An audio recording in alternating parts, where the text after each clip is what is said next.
बिल्कुल। और सामान्य विज्ञान से 5, पर्यावरण व आपदा प्रबंधन से 10 नंबर हैं। समसामयिक घटना यानी करंट अफेयर्स 5 नंबर का है। और इसमें रीजनिंग, प्रारंभिक गणित और सामान्य हिंदी भी 5-5 नंबर के हैं।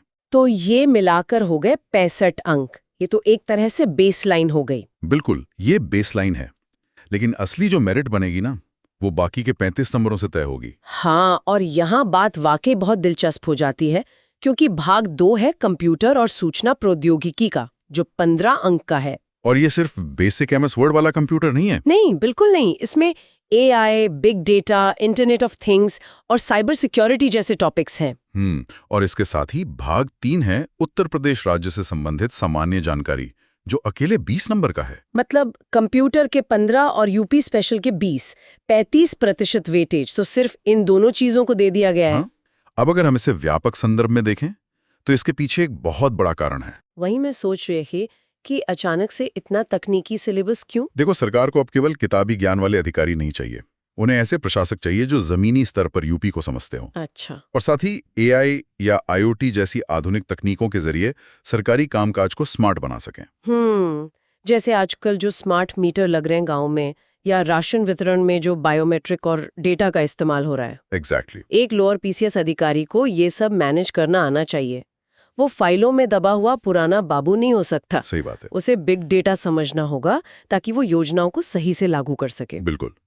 तो ये जो 35 नंबर हैं, ये इस एग्जाम के असली गेम चेंजर साबित होने वाले हैं। वाकई। तो चलिए, जो भी हमने अभी तक डिस्कस किया है उसका एक तेजी से रिकैप कर लेते हैं। हाँ, वो जरूरी है ताकि सब कुछ समेटा जा सके। तो पॉइंट नंबर 1, 29 मई से 18 जून तक फॉर्म भरने का समय है। लास्ट डेट का इंतजार बिल्कुल नहीं करना है। पॉइंट नंबर 2, ग्रेजुएशन और पीईटी 2025 का स्कोर कार्ड अनिवार्य है। Point number 3, cut off normalised score पर बनेगी और नेगेटिव स्कोर वाले पहले ही बाहर हैं। पॉइंट नंबर 4, एग्जाम डेट बाद में आएगी, लेकिन तैयारी अभी से शुरू करनी है। और आखिरी पॉइंट, 100 नंबर के सिलेबस में यूपीजी के और कंप्यूटर मतलब एआई और बिग डेटा वाला हिस्सा गेम चेंजर साबित होगा। बिल्कुल। जो उम्मीदवार इंटरनेट के सूचनाओं वाले महासागर में डूबने के बजाय केवल इन ठोस तथ्यों पर फोकस करेंगे, उनका समय और ऊर्जा दोनों बचेगी। एग्जैक्टली। अब इस चर्चा को खत्म करने से पहले एक बहुत ही दिलचस्प सवाल है जो मुझे लगता है हर तैयारी करने वाले को खुद से पूछना चाहिए। वो क्या? देखिए, सिलेबस में एआई, बिग डेटा और इंटरनेट ऑफ थिंग्स का स्पष्ट रूप से शामिल होना एक बहुत बड़ा संकेत है।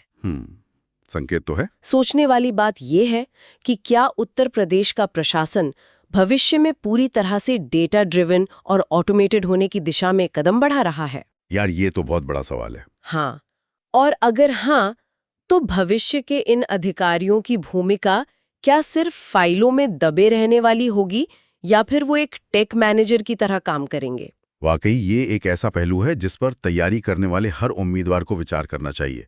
इससे उनका माइंडसेट ही बदल जाएगा। बिल्कुल। और इसी विचार के साथ हम आज की इस गहन चर्चा को यहीं समाप्त करते हैं।